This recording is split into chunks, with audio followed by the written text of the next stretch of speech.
Hello, and welcome to the Hamsteak Podcast. I'm Alex, and I have not read Homestuck before. My name's Lydia, and I have read it before, and we're going to tell you about some of it today. We are.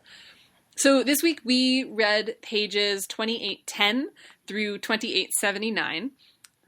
And before we pick up with that, we should tell you a little bit about what went down before there. Yeah, so where we left off, John has defeated the ogres on his rooftop and is collecting the loot that they left behind. Right. Meanwhile, Dave is continuing to get wrecked on his rooftop, and Rose is sort of poking around in a mysterious basement lab. Yes, and Jade has reached the bottom of her house. Right, and is just about to confront her grandfather. Mm-hmm. Meanwhile, PM is currently in a flying orb. Yes. With a view screen. And we don't know where WV is. Nope. And also Dad is fighting some imps. Yep. Yeah, that's where all the characters are. I'm happy that there's only 7 characters in this comic, and we don't have to worry about any more. Oh, me too. Me too. So we pick back up with John. So he jumps through into his father's room, except JK, we're now in Jade's foyer. Yes. Go ahead first. So she does a last scamper. Into a globe. Because there's no lights. Yeah. I also want to point out that what we immediately cut to is a tall and ominous grandfather clock with Jade wearing pajamas, like a portrait of her wearing weird pajamas on the top of it. And it's surrounded by candles. Surrounded by candles, and it's colored half purple and half yellow, sliced neatly down the middle. Yes. That will look familiar to you if you are coming back to this. I can't remember how familiar it's supposed to look, though. I think I know what it is, but I can't remember if it is exactly one of those or if it's just a riff on one of those. And if it's just a riff on one of those, then I can't remember the significance of the riffing or what it actually is. And that's kind of frustrating me, and I didn't have time to look it up before I recorded this episode. So If you have a lead, don't message Alex, but message me. So don't message the show, but we'll tell you where to find me. Just, hit me up. Yeah, stay tuned to find out where to message us. So, yeah, in the foyer, there are 4 tall figures sitting in chairs who are taxidermied. Yeah, they're one of them's like a mummy, I think? One of them has a deer head? Yeah, one of them has a deer head, one of them is a mummy, one of them has, a knight helmet. I don't remember the 4th one. Yeah. They're shrouded in shadow.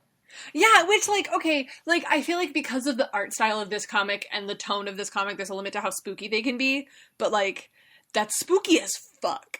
It's pretty spooky, yeah. In reality, you're, trying to skulk out through this virtually empty, giant mansion, and you have to get out through this, super dark, cluttered room. You're armed with a rifle, and there's just these, horrific taxidermied things that should not be conferring at a table, or set up to look like they're conferring at a table because they're clearly not alive. And they also, they also line the way to the door.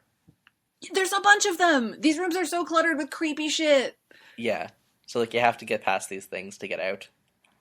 Right! Yeah, it's... it's creepy. But then, again, in, tonal whiplash, so Jade's grandpa's silhouette pops out with fire behind him. But the way that this is narratively described is just the old man has the flame, and it's a link to a Sweet Bro and Hella Jeff comic. Did you read the Sweet Bro and Hella Jeff?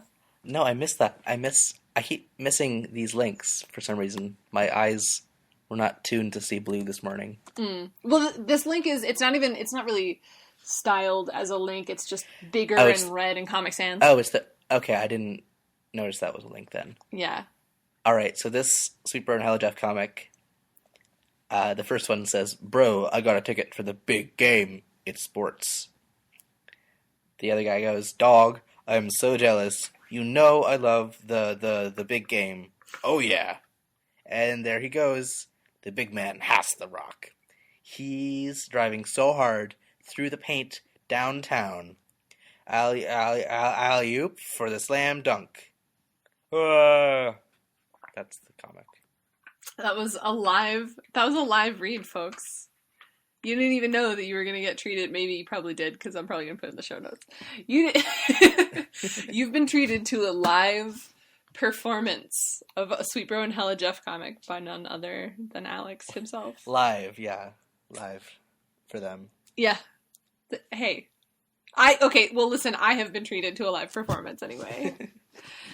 I feel very special for having experienced that. And I like there's no real punchline to this comic. It's just that, like, in the last panel, like, the basketball player is, like, about to, like, dunk, except it's got one of those, like, clear, like, backboards, and behind it is, like, I think that's Bro.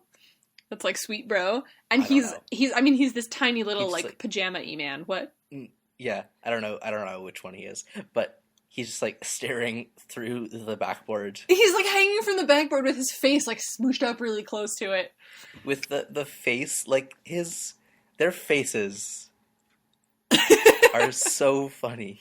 They're really, you can tell, like, it's really funny because, like, Hussey's clearly, like, actually really good at drawing, and really well executes very well the terrible drawing aesthetic of these comics, but somehow manages to authentically render these really funny expressions in ways that feel totally true to them being incredibly poorly drawn. They feel like an accident.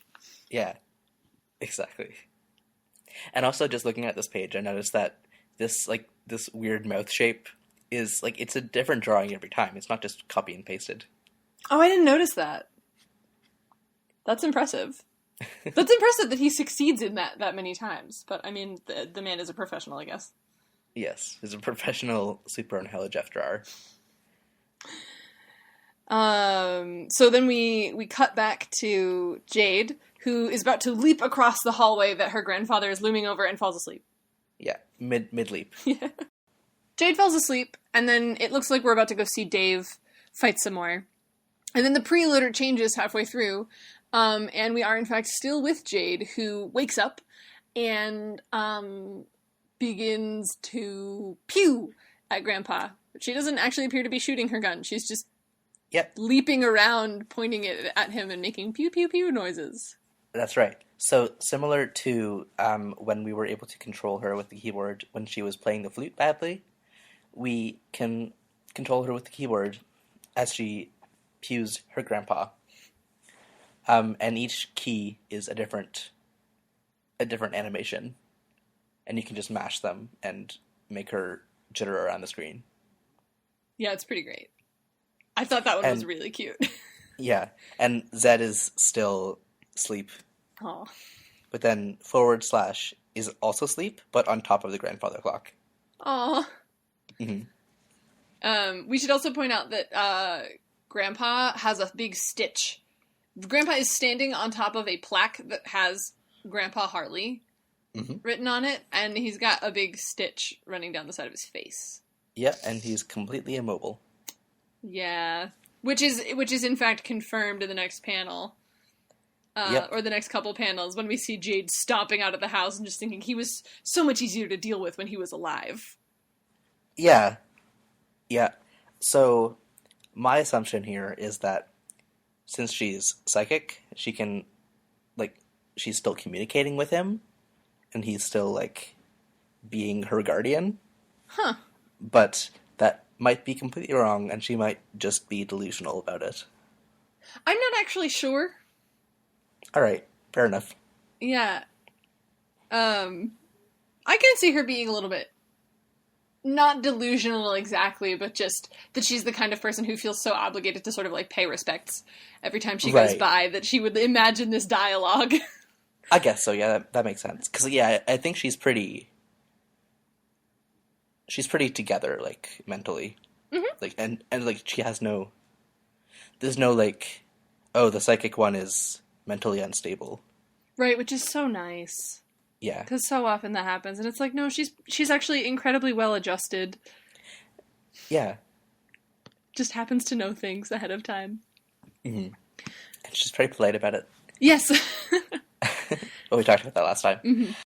Anyway, so we cut briefly to PM, who loses some of her mailboxes out of the explosion hole, and then we do cut to Rose. You keep calling Jade in your notes, like interchangeably with Rose. Oops. It's okay, I do that with Dave and John too. Aw. So in the lab where Rose is, she's found this arcade machine, but the screen has the Purifier symbol on it, the 3 Stars of David. And so she goes over to that, and it seems to be a console for controlling an Purifier. And she can look into the past or the future. Right, and so she uses it, except it's locked onto her cat Jasper's. Yes. And so what she happens to see is Jasper's in a psychoanalysis session with her when she's about 4 years old. He's wearing a little suit. Not as fancy as the one he's wearing now, but he's wearing a little suit. Mm-hmm. And apparently he tells her a secret as we watch this event unfold in time in the past with Rose. Right. He tells her a secret which we don't hear. And then immediately disappears. Right, assumingly being disappearified. Yes. Somewhere, except a purifier that she's using now can't track him. Like, there's no video signal for the time that he was gone. Right. Then he appears again. Rose can see him through the terminal again, dead on a riverbank. Yeah, and that's where she found his body as a child, and it's really sad. It's really sad. It's, like, really genuinely sad. Mm-hmm. So then we see the funeral that her mom held for Jasper's and his fancy new suit to be buried in. Right, but that doesn't stop her from trying to bring a living Jasper's into the future, but the machine won't let her.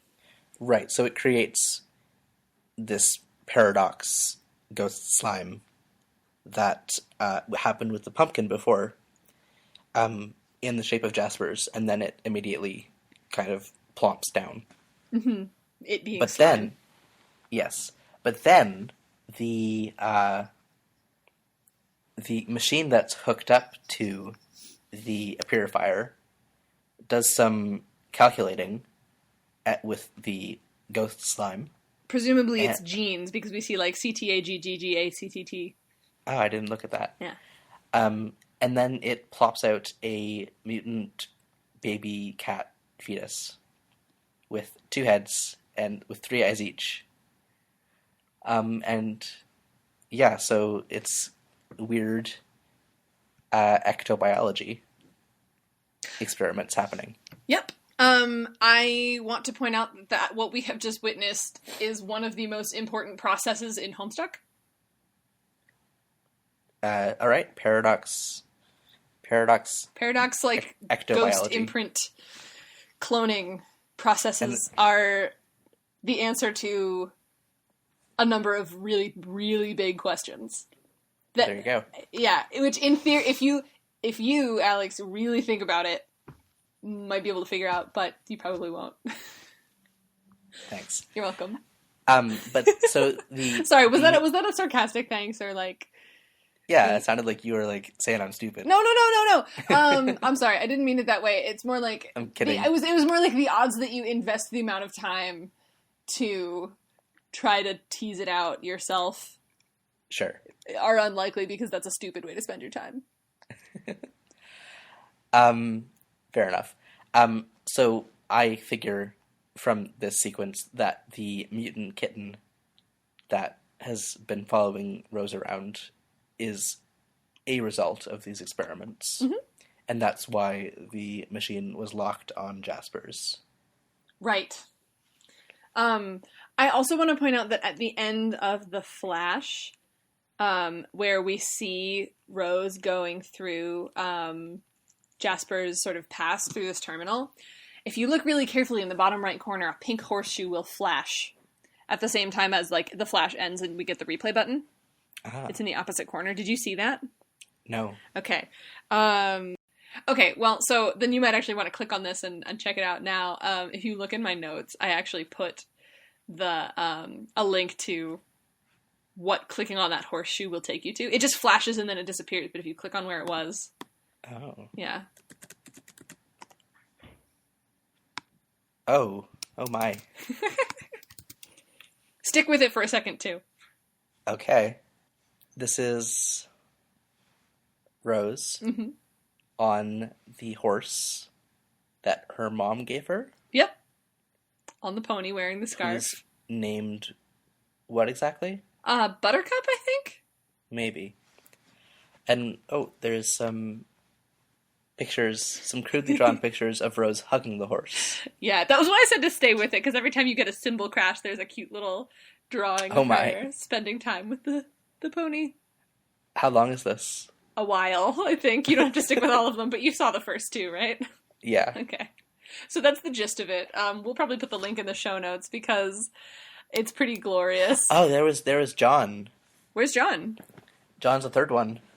Oh. He's with a top hat and, leaning up against the slime. At the saloon. Yes. Yeah, so this is great. And we're going to put... Oh, it's only 4 bars long. It's only... The fourth one is just nay. It says the word nay. And you actually hear a small girl's voice saying the word nay quietly. And there you go. And that's the end. So we will include... Oh man, God, the simplistic, quick cuts and kind of tedious length of that remind me so much of old school Flash. Yeah. It's very Badger Song. Yes, in a way. Exactly.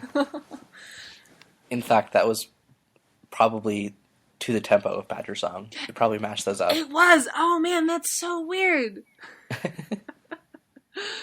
Anyway, yeah, that'll be in the show notes.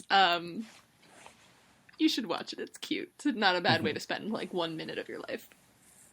So then we come out of that flash, and Rose retrieves Jasper's. She reappearifies Jasper's from where his dead body, she accidentally put it on a transportalizer. And it disappeared, but she's able to reappearify him from wherever he was. We don't know where he went. Yes. But she's about to go there because she grabs him, grabs her stuff, grabs the living kitten, and escape. She calls it escapalizing through the transportalizer down to wherever. We don't know. Yeah. You said down, though, so... I don't actually know why I said down. I don't remember where she's going. I mean, I have to, second guess every word you say. Sorry. Because it might... No, in a good way. That it might, hide a secret. Oh, I feel like my words are full of so much significance now. Yeah. So we come back to Jade. Yep. Who is looking for Becquerel. Because she can't see his future. That's right. She cannot interact with him psychically. Right. Except we see him appear in the distance in this flash of crackling green and yellow energy. Well, it's not a flash, though. It's a GIF, right? Yeah, it's not a literal flash. I mean, like a flash of lightning. And then, yeah, okay. Yeah. So yeah, he comes up behind the hill behind her, and these green waves radiate from his head and fill the sky with blackness. And then she looks around and he's not there. Yeah. Note that there's a split second when we see crackling lightning, and notice that looks really, really similar to the energy that we saw. Oh, you're right. So then we cut real quick back to John, who is bugging out in his dad's room because there's no clowns. Yeah, and he's also, he's just calling them clowns now. Yeah. But yeah, so he looks around his dad's room, and we actually get an animation, a flash of John, his horror-stricken face at realizing his dad's room is really boring. He just has, hats and shoes, and, there's posters of, black and white posters of some, fedora-wearing guy from the 40s or something.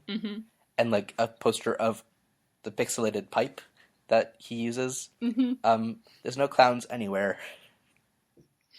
Yeah, it's all, like, all the big dramatic captions are just like, just an ordinary businessman. Yeah. No secrets at all. And then we end that with John just kind of shivering on his dad's bed in the fetal position. Yeah. I laughed out loud at this. It was really good. That's definitely one of the jokes that is only fun. It's only that funny the first time. Yeah, I imagine. So I'm glad you got to experience that. I'm a little bit jealous because I can remember, like, losing it the first time I saw that. Yeah, it was good. Mm. And it's just John thinking about, like, oh, like, I guess he was just, oh, I always thought he was, like, busking for a living, but I guess he really is just going out to some, like, boring job. Yeah, which, I mean, because earlier, like, way earlier in the comic, when he was using the PDA and his dad's, like, business social media mm-hmm. was freaking out about, like, hats. Mm-hmm. Yeah, it was...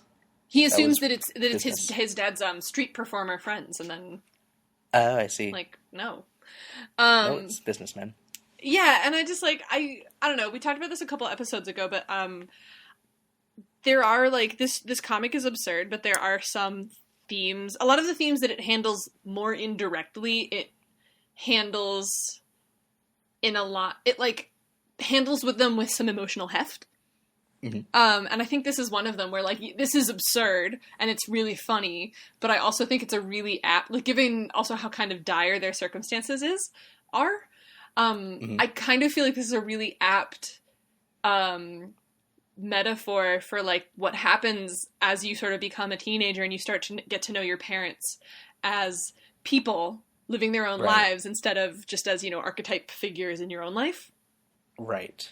So, you know, a big reveal like this forces you to think about, like, what was my dad's life really like? You know, what were his days really like when he wasn't around me? Right. And, like, oh, he's so different. Like, I don't know. It's a little thought-provoking. No, yeah, it is. It's very true to life. It's kind of like an exaggeration of something that is real. Yeah. So then we cut to the dad himself. Mm-hmm. He's in the Kingdom of Darkness, and the imps are trying to contain him in a cell by putting heavy objects in front of it, but he just lifts them all. He's really strong, apparently. Yeah. He just lifts a safe above his head. Yeah. Which I like, because he looks like just like a noodly, like, dude. Yeah. Yeah, it's interesting. And then we cut to someone who Alex calls the weird forehead imp guy. Yeah, that's his name. Shortly. Yes. Okay, wait, what do you mean by the nice animation of some yellow? A nice animation of some, it's the next page. Oh, some yellow hands on a Dell keyboard. Those are supposed to be Andrew Hussy's hands. Alright, I see. That's the color that he draws himself in. Oh, that's interesting. Yeah. That's...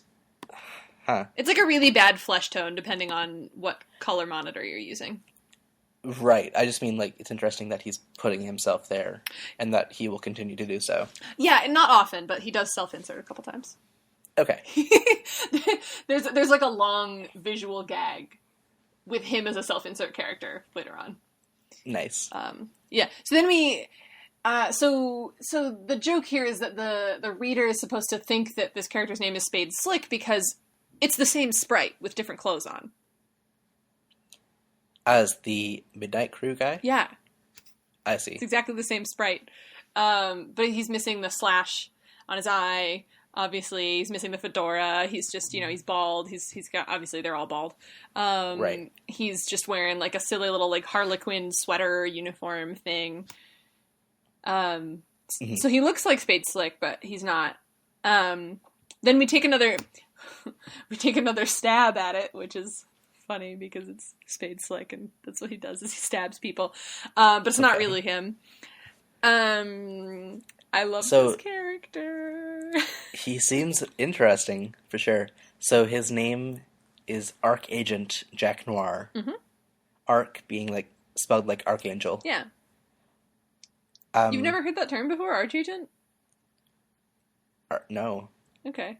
I thought that was made up for this. Let me check that. That sounds fake. Oh.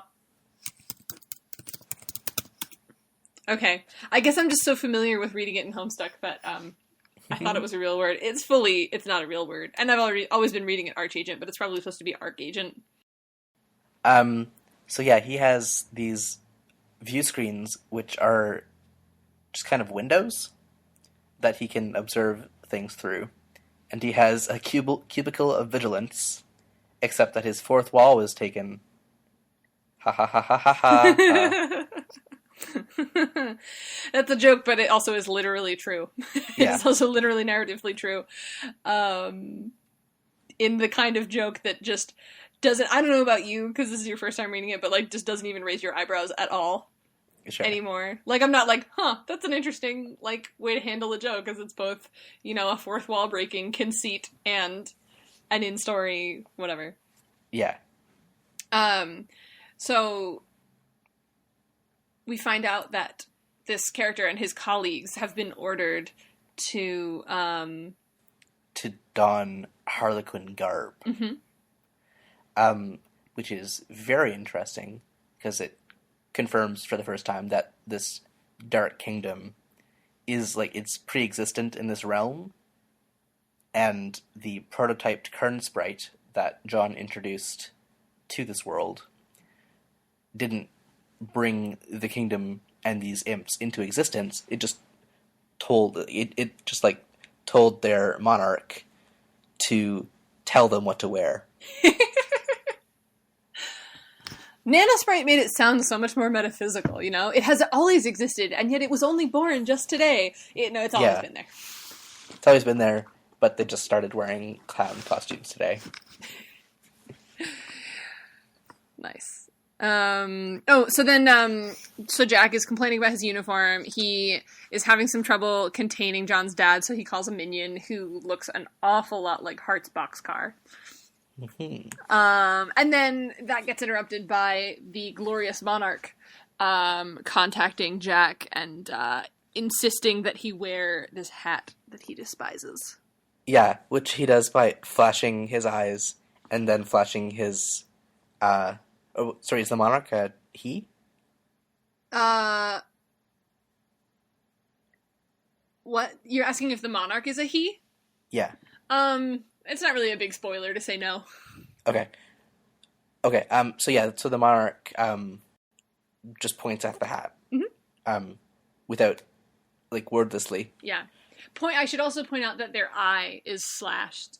The same way that we see Jack's eye being slashed much later. Or not much later. The way that we have seen Jack's eye slashed. And also the way that the Harlequin that John originally... Oh, yeah, I didn't remember that. Right. Yeah. Motifs. Haha. So it sort of insists that Jack put on that hat, and then we cut back to John again, who finds some unopened birthday presents in his dad's room. Yeah. And at first I was like, oh, why do you assume those are for you? That's pretty rude. But then I remember that it's actually still his birthday. It is literally his birthday, and I think it's safe to assume they probably had little tags on him. Oh, right. Okay. So he starts opening stuff up. One of the things he picks up is a Sylladex control deck thing, which he manages to immediately... It is about to be a way to manage his inventory very simply and efficiently. He thinks that's boring. So he, makes his Sylladex this weird hybrid modus with, 3 different stacks. It's an array of Q stacks. Yeah.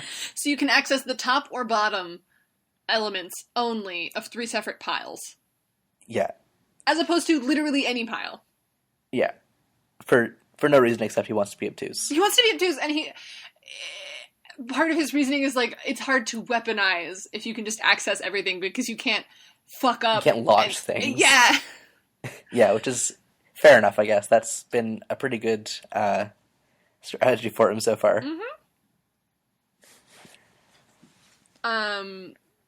So we do all of that. And then John also gets some fruit gushers and a suit. He does. He likes the suit a lot, which is really cute. He just, like, beams at the camera. Yeah. He's real happy to get a suit. Yeah. Which I like. So yeah. So he fills he gets a bunch of, like, new cards, like, empty cards for his Rolodex as well, which brings him up to 24, which is quite a lot more than his, like, initial 3 or 5. Mm-hmm. But then he just fills the empty cards with shoes from his dad's room. Yep. Because I guess when he picks up new items, he wants to be able to launch a shoe. I think that's the deal. So yeah, he goes to enjoy some of his fruit gushers. Mm-hmm. But then he goes to pick up some massive tropical brain hemorrhage gushers, only to notice the Betty Crocker logo real small in the top left corner.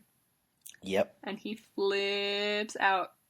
He does. He calls her a highness batter witch, who has her gnarled claws in everything. And then we get an animation of John having a mental breakdown. But then he calms down. He's like, this isn't that big of a deal, actually. Mm-hmm. So, that throwaway line becomes incredibly, powerfully plot salient in about 3,300 pages. Great. And remains so for, like, the rest of the story. I'm definitely not going to remember. That's kind of the point. Yeah. I like to point out, I guess especially for people who aren't reading along, like, you know, that's one way to consume, like, I think it's funny to have it pointed out, like, how far back he reaches in the future for his, like, future jokes. You know, what is a plot point now that becomes a joke later? What's a joke now that becomes a plot point later? Right. And especially if you're listening weekly instead of pounding all of this by reading for like 4 hours a night for 2 weeks, it's a lot harder to catch those recurrences. And so, I don't know. I'm just pointing them out. Also, I'm just obsessed with like seeing them being like, I know what it is! And then counting pages. And that's about it. Then John commences to have a mental breakdown about the fruit gushers in a cute little flash. That's basically just like, how many like gusher flavor jokes can Andrew Hussey make in a minute? Yeah, and there's some real good ones. Oh, what were some of them? Can I like watch, since, I mean, like, we can edit out the process of me watching, but, can we like watch this and like just read out some of the good ones? Yeah. So first is, cool fructose monsoon. Kiwi mango colonic rush. Wicked watermelon groin injury.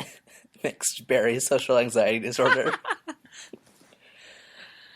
Neon green ectofacial blast. Jam and sour diabetic coma. Actually, I don't like that one. Yeah. Wild cherry apeshit apocalypse. Ranch dressing rampage. Oh, God. I can't. Imagine a ranch dressing fruit gusher. I'm imagining it. Yeah. And it's just like his face of horror as the Betty Crocker spoon fades in. Mm-hmm. Except then there's a genuine record scratch sound, and then we cut to John actually, like, instead of like just super close-ups on his face and packages floating around in the background, it's him standing in the room holding the Gushers package and doing his like confused like arm wavy thing that's just like, this is stupid. Yeah. Which is exactly how I deal with my feelings too. So good on you, John. That's where we end for this week. All right. So if you guys want to ask us questions, you can send us an ask on Tumblr. We are hamsteakpodcast.tumblr. You can also send us a tweet on Twitter. We are hamsteakpodcast on Twitter. And you can send us an email. We are hamsteakpodcast@gmail.com. They're all exactly the same.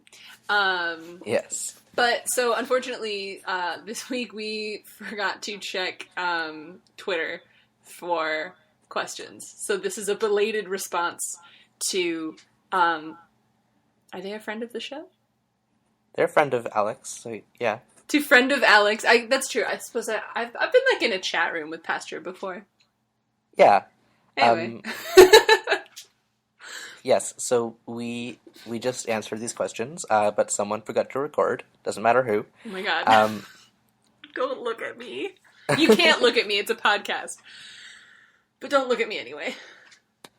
So, the first question is for Lydia, and it is, describe your favorite character that we haven't met yet without naming them.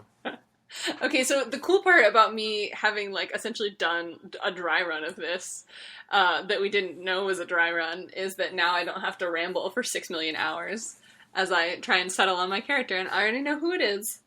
And they're really cool, and they're, like, such an obvious choice, but I'm gonna pick them anyway, because they are a big sweetie that is a big, like, cranky person also, and they're very funny. And, like, they're just impossibly crabby in a way that I find really entertaining, and generally it could feel so overblown, and it usually doesn't. And they're, like, I think deep down they're a really good person. And they are sort of interestingly at war with, like, their past selves. Like, they really have trouble making peace with their own choices in the past, and that gets handled in sort of an interesting way. So I'm excited to meet them. Nice. The second question is for me, and it is predict which characters we've met that I think will die. And I have no reason to believe that anyone will die. Why would that happen? Who would kill off their own characters? I don't know.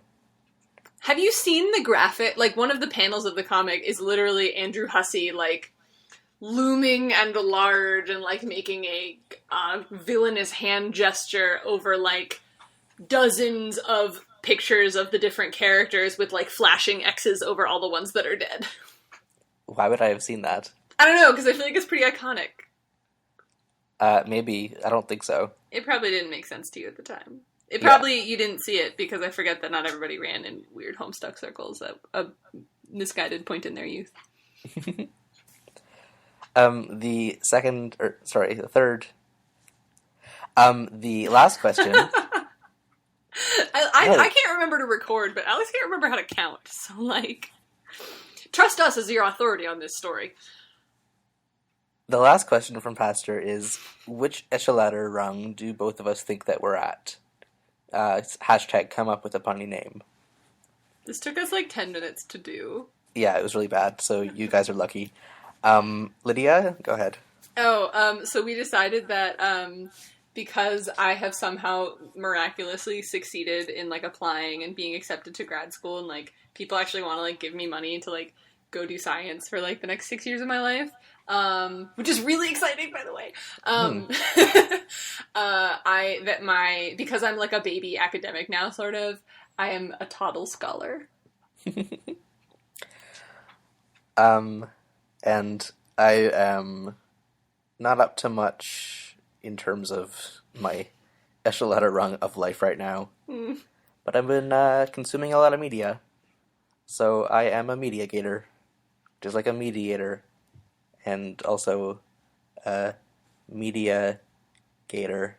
Because I chomp it all up. And also a media aggregator. Well, there you go. God. Thanks for the questions, everybody. Thanks, you guys. All right. Yeah, we're splicing this into a middle, right? So we probably don't have to say bye. Yeah. Okay. So next week we're going to read pages 2880 through 2970, and I don't have teaser text for you about what happens there, so look at the show notes or don't and just get excited for the mystery.